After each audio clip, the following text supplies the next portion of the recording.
Welcome back, everybody, to Sicilian Queens. We are with Dr. Lucia Barbera she has a master's degree in social history and is an advocate for women and children. So we're going to go back to what we were talking about, I figli della Roda. You're on Sicilian Queens with the counsellor Lina, Messina, and myself. Hi, everybody. Thank you for that reintroduction. Let's get hot into the topic. Yeah, we've got a lot to get through. Thank you for this invitation. I'm very honored to share with you my research on Sicily, on foundlings. So here we are to learn more about this topic and social phenomenon in Sicily, which was wide and great in terms of numbers. Now, I'm sharing with you my PowerPoint presentation, so it's gonna guide our discussion. Can you see the screen? We can see. Mia, si vede. Yeah. Okay, so as we have been ask me any questions anytime, all right, about that. So we were discussing about the pioneering role Sicily had in the children welfare since the mid of the 18th century. So we had deputazioni locali dei proietti, like social services for children in every village of Sicily, established since the 1751. 1751, okay. Yeah. Yeah, so mid of the 18th century, the government was interested in safeguard the lives of these children who were abandoned by their parents. And can I just ask you a question, Dr. Lucia? Are you able to put us on the screen as well? I can only see you and the PowerPoint. No, you need to just click on you need to check. Yeah, it's from your screen that you need to change the vision, I think. Okay, so I can't. The settings. Yeah. Can you see it? I can see you perfectly. I can see us three, and I can see the shared screen. I can't. I can only see one person at a time, but the whole screen. Okay. Maybe you need to. Where there is that one person.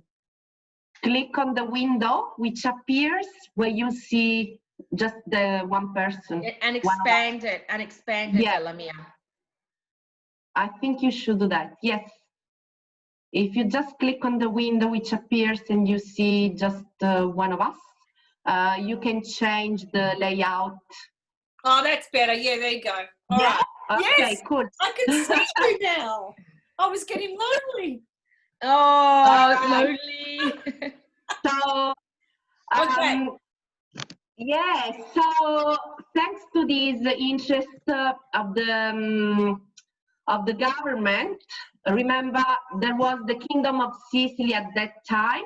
So do you remember the kingdom, like with the Kingdom of Sicily, do you remember, would you know who the Queen was at that time and the King? We had the Spanish King, the Bourbons in Sicily. So the King was in Naples, and we had like Viceroy. Yeah. Like was it King Ferdinando? No, it was Carlo Borbone. Ah, Carlo Borbone. No, Ferdinando was after. Okay. Yeah. He was in Naples. So the Bourbons were the kings of Sicily, and in Sicily, anyway, we had the representatives of the king. All right. So in this case, we had that the legislation of Sicily was independent from Naples. Sicily was just a kind of independent, but anyway, always referring to the king who was in Naples, right? Yeah. So we had in every city, in every village, and these wheels. So let's talk about these wheels. I was telling you that Sicily had a specific legislation, and Sicily had a pioneering role in this sense. So what happened that because there was this law, I found in Palermo, in the archive, in the state archive, this kind of document to spread around Europe what was the legislation and the experience. So there is this kind of pamphlet document on providences that every good prince can realize in his domain for exposed children to imitate the kingdom of Sicily. So there was this kind of document saying, oh, we had this legislation, it's working well, and we suggest to do the same in the rest of Europe and other kingdoms around Europe. So that's why I'm telling you that Sicily had a pioneering role in my God, I didn't know that. And Sicily had also a pioneering role for Sicilian section. So they wanted also that every woman who died being pregnant had a cesarean cut done to save the life of Hold on. That's really big. So you're saying that Sicilians was the ones that adapted to cesarean section, C-sections, for a birth of a child. So in other words, are you saying that we're pioneers in that area?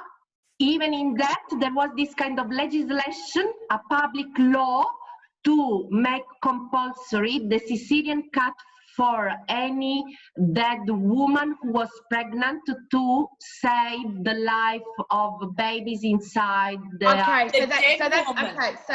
that's for somebody. So if a woman is dying during childbirth, it's legislation. Sicily made legislation to say that if the woman's dying during childbirth, you must undertake a C-section for the baby to survive. Wow. Yeah, oh my God. So it was compulsory. That's why I'm telling you it's very interesting, this topic, the Sicilian legislation. What year was it, Dr. Lucia? What year? So 1749 there was this law. What a pioneer! And if the relatives didn't want to have the cesarean cut for the woman who was dead and was pregnant, they could risk also the prison. There was this kind of provision.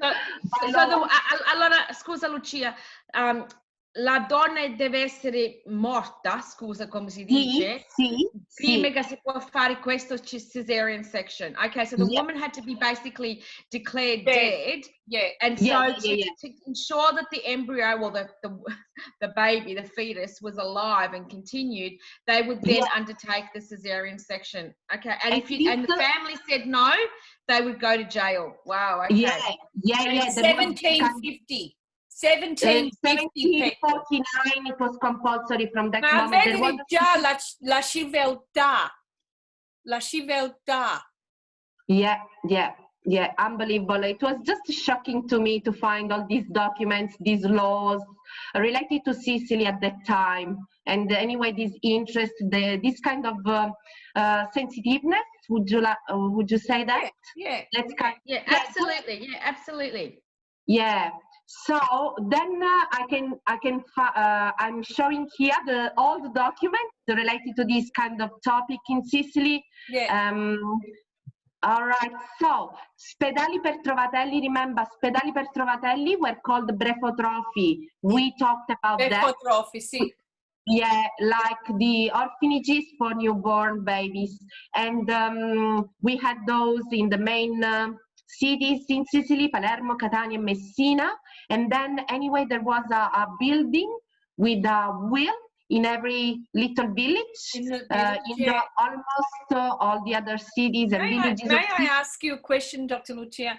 The wheel was in every village, and was it with the church? No. In this moment, we are talking about the public intervention on these social phenomenon. So, like the council, paid for this kind of social service, right? So that it was it's a welfare welfare service. Yeah. So it was like the council, and they had the wheel there near the council. So like a community health centre. It's like a community health centre. And so was it the same way that they show on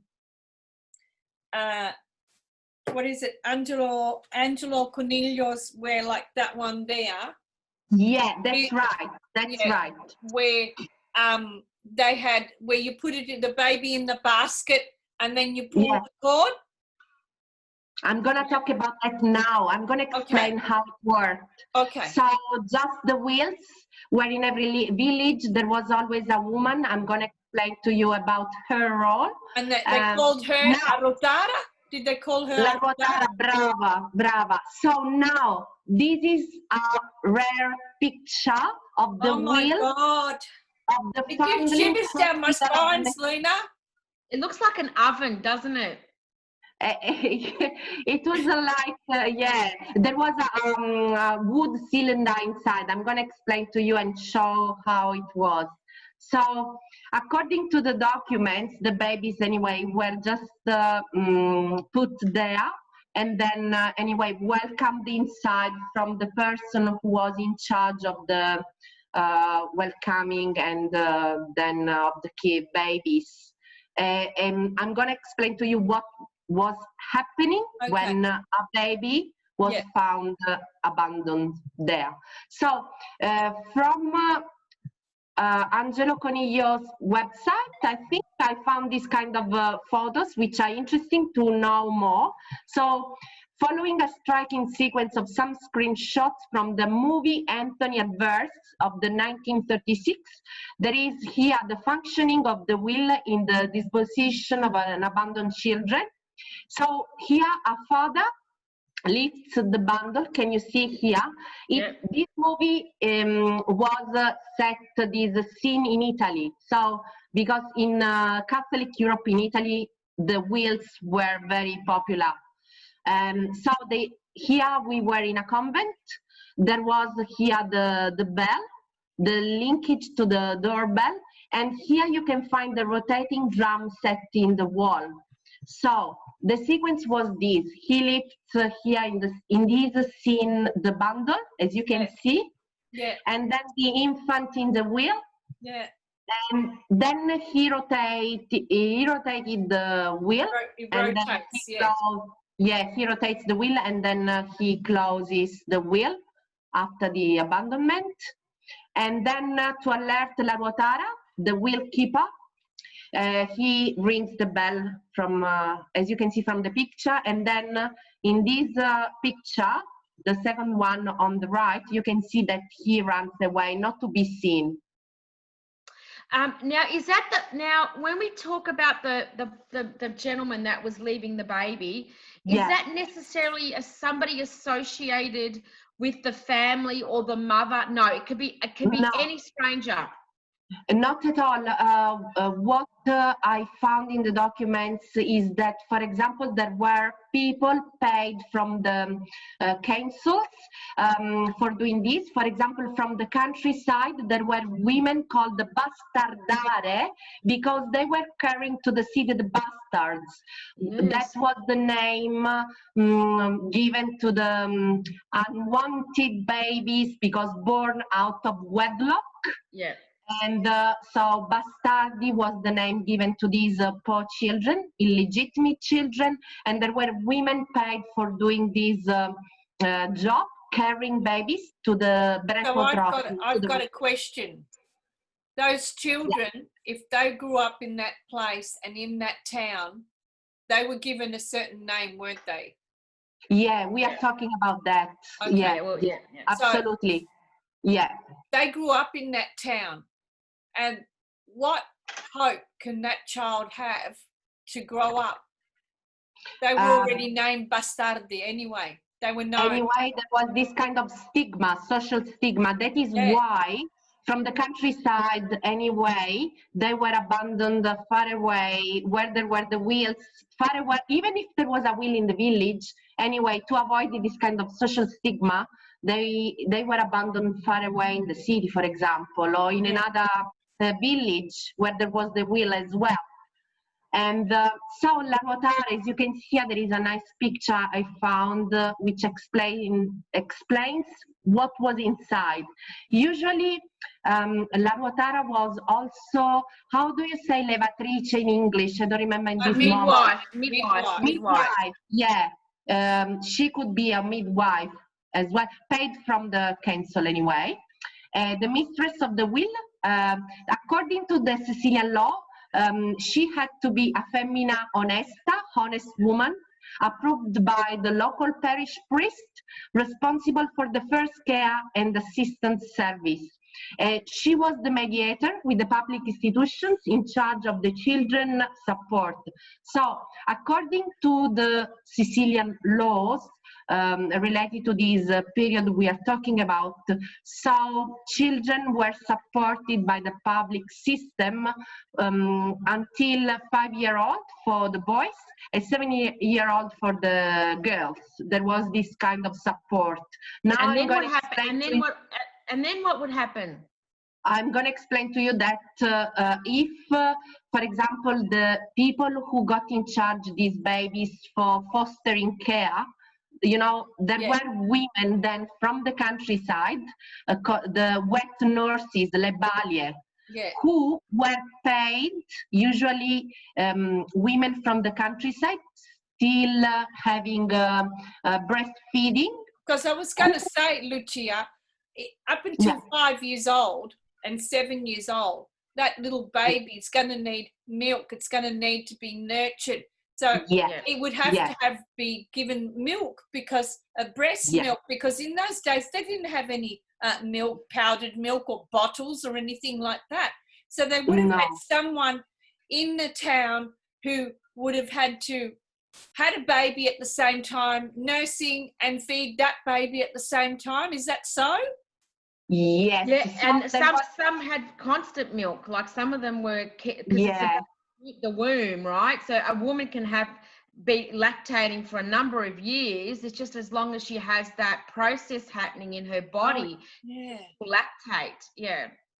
So, for example, in this case, what the women from the countryside can do as a job to be paid from the public system was to take care of these children and breastfeeding them. It was another job, an opportunity for the people living in the countryside to have some money. So taking care of these foundlings and breastfeeding them. So there were midwives, le ruotare, the women, the Sicilian women, especially from the countryside, could get money by breastfeeding these foundlings. There was a chance of helping them as well too. I'm really interested in understanding, because we're talking about the wheels in many Sicilian small towns, and there's lots of them, as you know.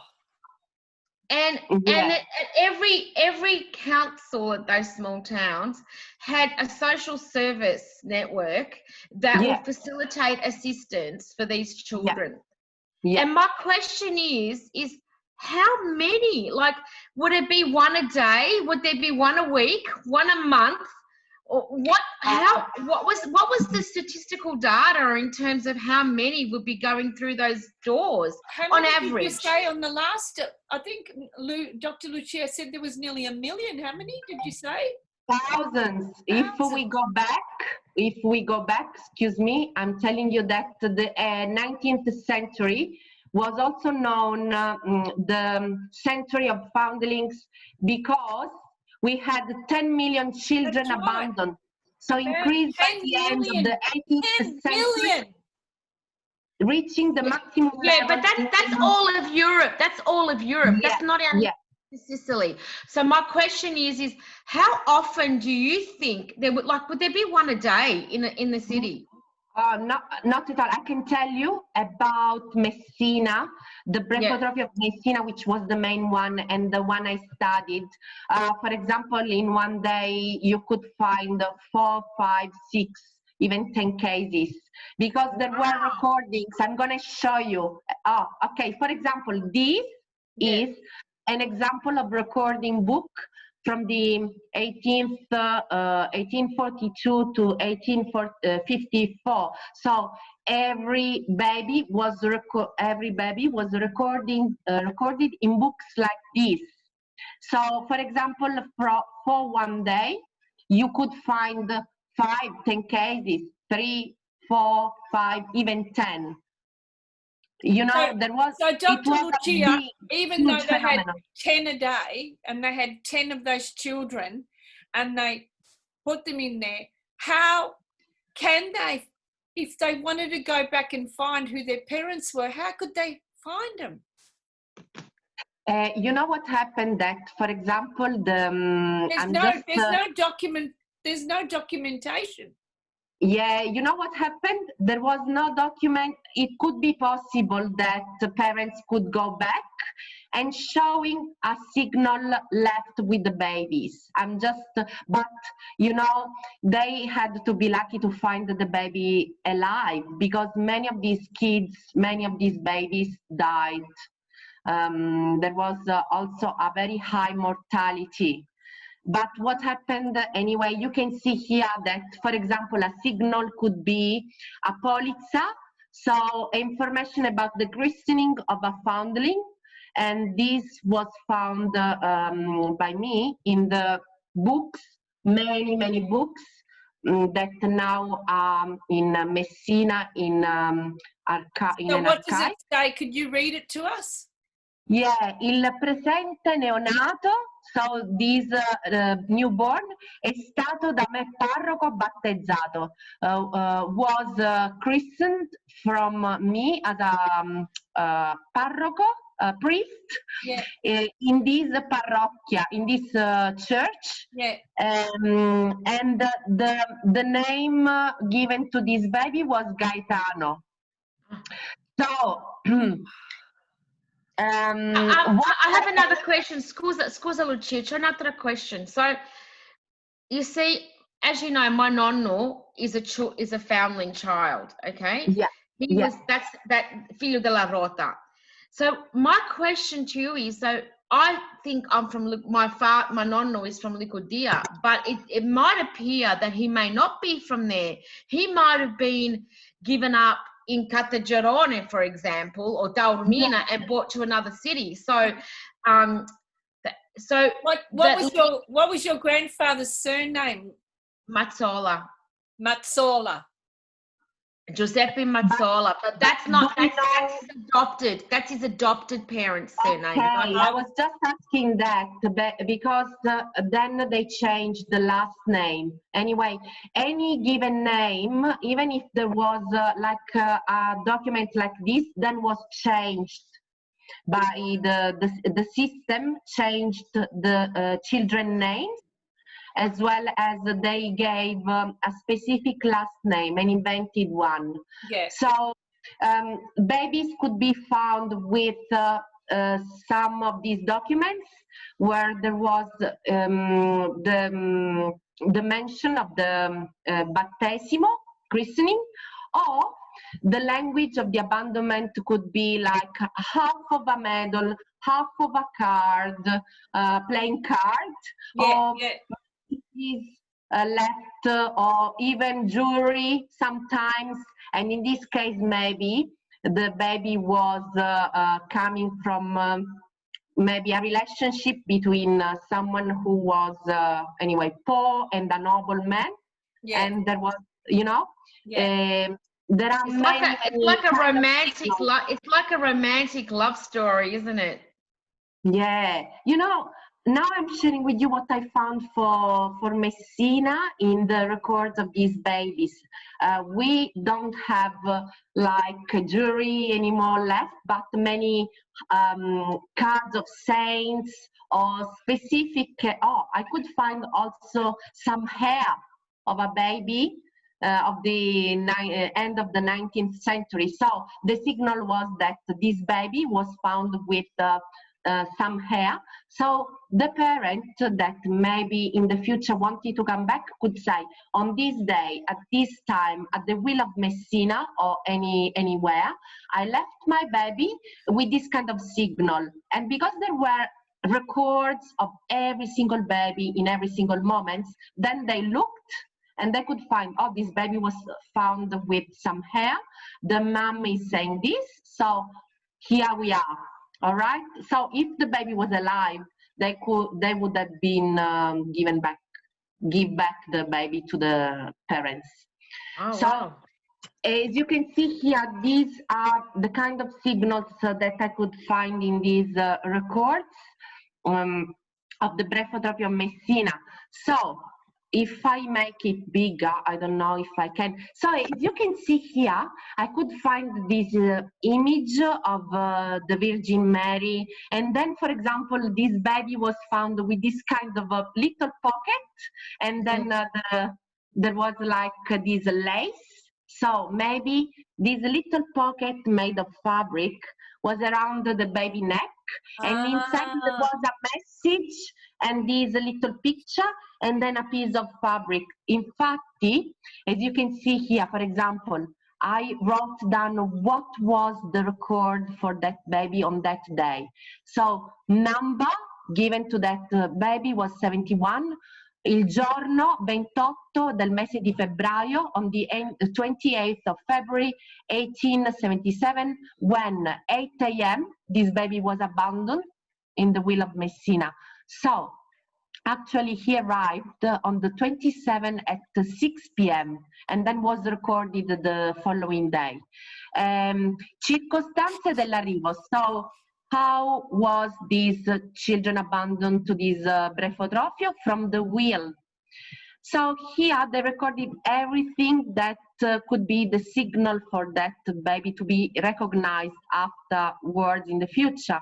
So this baby had una camicina di mussolina aperta, un corpetto di tela, una tovaglia in organza ricamata, una fascia di punto cotone, una veste di mussolino bianco, una coppola e 4 pannolini. Then, this was the way he was dressed when he was found. Oh yeah, he was a boy because the name given to that baby was here in the end. So, distintivi rimasti presso la direttrice. La direttrice was the will keeper in that case. So, the signals were un sacchetto di mussolino bianco. As you can see here, this is the sacchetto. Bianco e nero, so black and white. E dentro di esso una figura di Santa Maria dell'Alto, which is this, più un pezzettino di panno rosso. So this little piece of fabric that you can see here, and un biglietto scritto, and there was this kind of biglietto card written, asking sometimes to give a certain name to the baby, but then they changed anyway. So sesso dell'individuo maschio, so it was a boy.